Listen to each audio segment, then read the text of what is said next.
The second son of King Constantine I, Alexander, was born on August 1, 1893 in the summer palace of Totoi on the outskirts of Athens.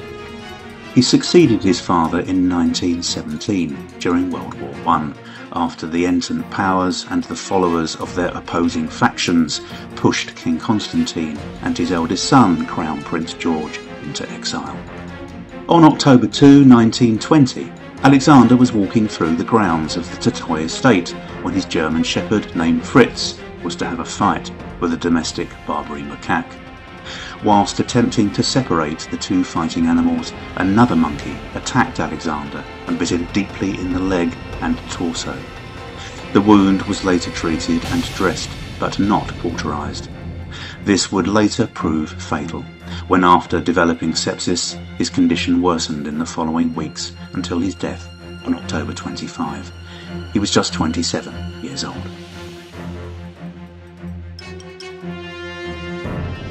Alan Campbell was an American zookeeper, elephant trainer and handler in his hometown of Jacksonville, Florida, before moving to work in the Baton Rouge Zoo in the mid-1970s as the elephant keeper and trainer, where he also ran the first elephant ride. He worked as an elephant consultant for many zoos, including the National Zoo in Washington, D.C., and was heavily influenced by circus trainer Rex Williams, and his life's ambition was to have a circus elephant act. Eventually, he would work as an elephant trainer for the Hawthorne Corporation, where in Honolulu, Hawaii, on August 20, 1994, he would attempt to save his fellow co-worker from the performing elephant who had run amok. The female elephant, named Tyke, proceeded to crush Campbell to death. He was 37.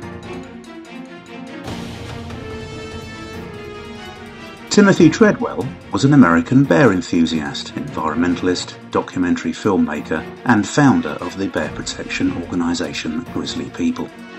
He lived among coastal brown bears, Ursus arctos horribilis, a population of grizzly bears, in Katmai National Park, Alaska, for 13 summers.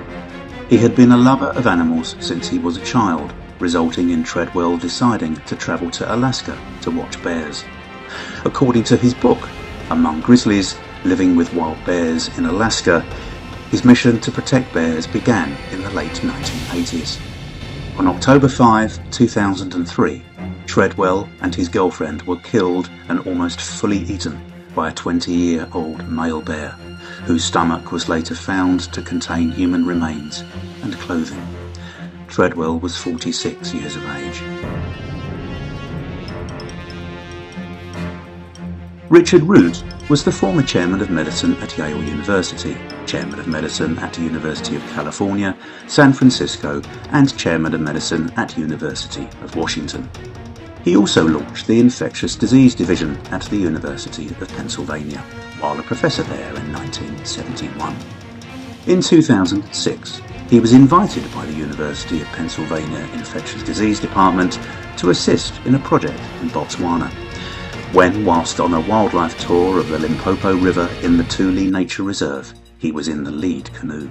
Without warning, he was attacked and pulled overboard by a 4-metre-long crocodile, and his body was found 4 days later near the site of the initial attack. He was 68. Known as the Crocodile Hunter, Steve Irwin was an Australian zookeeper, conservationist, television personality, wildlife educator and environmentalist. Irwin grew up around crocodiles and other reptiles and was educated about them by his father, Bob. He would later achieve international fame in the late 1990s from the television series The Crocodile Hunter, an internationally broadcast wildlife documentary series that he co-hosted with his wife, Terry. In 2006, Irwin was filming an underwater documentary in the Great Barrier Reef when he was pierced in the chest by a short-tailed stingray barb during filming. Despite immediate medical attention, the stinger had penetrated his thoracic wall, causing massive trauma. He was 44 years old. Known as Malaysia's Snake King, Ali Khan Samsudin had earned his title after living with 400 cobras for 12 hours a day for 40 days in a small room in the early 1990s. He also earned the title of Scorpion King after his achievement of living in a glass enclosure with 6,000 scorpions for 21 days, which is listed in the 1998 Guinness Book of World Records. His lack of fear of such venomous creatures was truly remarkable, and the adage, once bitten, twice shy, simply did not apply to Khan. According to local press reports, he had his first altercation with a king cobra at aged 21. So when, on December 1, 2006, one of his subjects inflicted what was just the latest of many bites, he had not been unduly worried. However, 2 days later, his condition deteriorated, with his family rushing into hospital. He died before he could receive further treatment. He was 48. Taylor Mitchell was a Canadian country folk singer and songwriter. Her debut and only album, For Your Consideration, had received encouraging reviews and airplay.